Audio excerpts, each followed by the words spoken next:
So today we're going to do another video that's get to know the goofy guy on social media.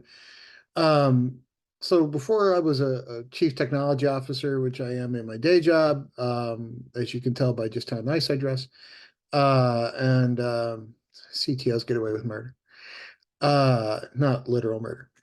The before that, I was consultant. I've written a number of fiction novels. I've worked with universities and physicists professionally, so I've worked on some pretty interesting stuff. And every once in a while, I like to drop a video kind of talking about a paper I was on somewhere along the line because just it's social media being social media. People hear scientists like, oh yeah, right, okay, sure. Like who the fuck would make that up? Uh, I guess there are some people. So today we're talking about a paper that I worked on back in 2010, 2011. I think it came out in 2011, but the work went way before that. Um, we were looking at traumatic brain injury for the Army. So it was how do you prevent traumatic brain injury in soldiers?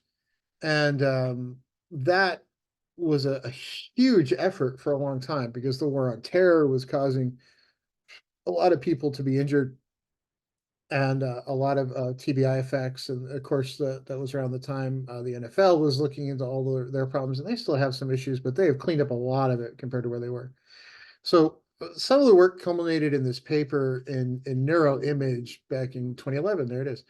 The blast-induced electromagnetic fields from bone piezoelectricity. Here's me. Here's David Moore from Walter Reed Veterans Brain Injury Center. John Joannopoulos, Department of Physics from MIT, Simona Socrates, fantastic engineer from the Department of Mechanical Engineering, MIT, Raul Radovitsky from the Department of Aeroastro at MIT, and Stephen Johnson, one of the most brilliant mathematicians I've ever met in my life. So also MIT. So if and somehow I'm on there. It was interesting because when you look at the brain and how the brain functions, of course, the brain sends messages through these funny things called neurons.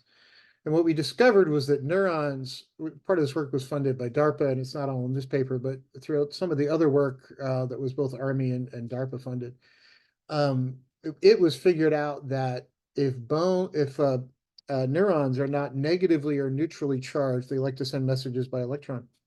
They're much easier to damage. So if you strip electrons off and they become positively charged, they're much easier to hurt. So we couldn't figure out the severity of some of the injuries. And it turned out that part of the problem was that bone is piezoelectric, skull bone especially. So what that means is if you squeeze it, it can spit out electricity. So blast waves come in from an IED fast enough that it crushes skull bone with such a rapid force that it will actually spit out electrons into the brain, and those electrons can have the effect of stripping neurons off, or electrons off of neurons. So we simulated out the entire human head. Mostly Professor Radovitsky's work was the result of this. The shock wave comes into the head. You can see the stresses that are placed on it, how many newtons of force are placed on different things, and that allows you to figure out how much piezoelectricity was produced by the skull bone and injected into the brain.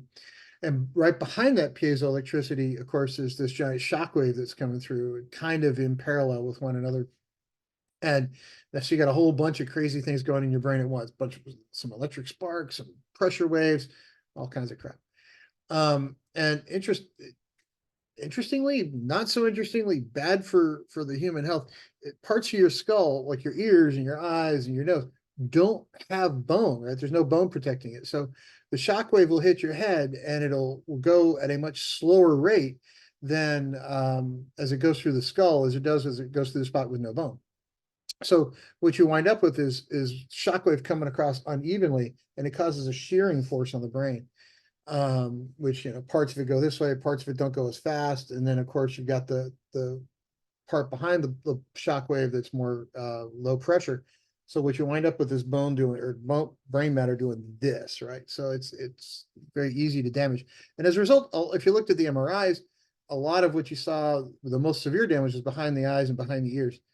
Um, And this paper actually simulated out a bunch of the piezoelectric effects that can add to that, and it shows you where the charge densities were um, in different parts of the head as we simulated it through. So yeah, it was a very interesting pile of work that led to this paper, but it's over in Neuroimage back in 2011. The work has gone a lot further since then, and a lot more is known about the effects of military munitions on the human head. Um, Whole different world when you get to the NFL. That is a much different world. But as a part of some of that work, around that same time, the Army started looking at how do you make the helmets better to protect soldiers better. That was a piece of what the Army was after. And it culminated in the helmet going from a suspension helmet to a pad-based helmet. And those pads actually will help in some fashion to reduce the amount of traumatic brain injury that soldiers experience. They also make the helmet more comfortable. Comfort is secondary to safety. NFL is a completely different world. The speeds are different. The reasons the concussions occur are completely different. The repeated shock effects, completely different thing. This paper was purely on military grade munitions in the IED case. But it was interesting to see how that paper, which was fundamental science, done at this basic level with theoretical mathematicians and theoretical physicists, John Joannopoulos, mechanical engineers, aeronautical engineers, and another physicist thrown in there for good measure, and a grad student from, I want to say, Professor Socrates' team. I was a PhD already at that point. I had a tie in both the university and industry. But it was an interesting paper to watch, kind of that fundamental science actually go off and become something that made a fucking difference. And the severity of traumatic brain injuries was reduced. They're still there. They still happen, but they're not as severe as they were. They're not as commonplace as they were. I only wish we could have gotten some of that stuff done faster. And hopefully, I think what you're going to see more of in future when these high-speed conflicts show up, like the war on terror, is you're going to see scientists and engineers working more closely together, because we've gotten to kind of a stage with technology where you really can see a fundamental effect in the lab. You're like, okay, great, I'll get this out to the industry fast, right? So you really can spend these things out quicker than you ever could before. And it was exciting for me back 13 years ago to be part of that team that actually did kind of make that difference. It was fascinating work, and I was glad we could be part of it. So the whole reason I bring this up and put this on my channels is I do get people sometimes, like, because I a much different career now. I write fiction novels, and I work on a startup company. We're not really a startup anymore. We're year 3, so we're beyond startup phase. But to me, this is interesting as well. So both of those things are kind of exciting. But I think as a society, what we need to understand is that fundamental science is not just geeky guys off in ivory tower someplace. It's people who can actually make a difference and get things out to keep people safe, to improve people's lives. So there is a point to keeping scientists around. We do serve a purpose.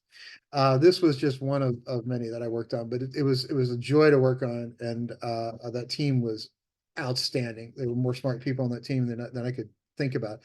And the cool thing I liked about working with incredibly talented teams like that is there were no egos at play, because when you get people who are really good at their job and they're really smart, they don't tend to be too ego driven, because they know they are. And they know the other cool part is they know what they don't know, right? So if you go into a team like that, or John Joannopoulos especially, is fantastic theoretical physicist. He was at MIT forever. If he didn't know something, he'd be like, I have no idea, and I've been a theoretical physicist for 40 years, but let me call somebody who will know, and he'd get the right person in the room.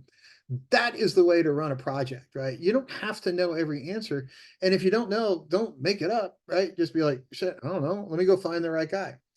That project had so much of that we really could take fundamental science and get it to the Army's hands and get it spun out into technology just much quicker than ever before. It's fantastic to work on. I loved it. Everybody have a great week.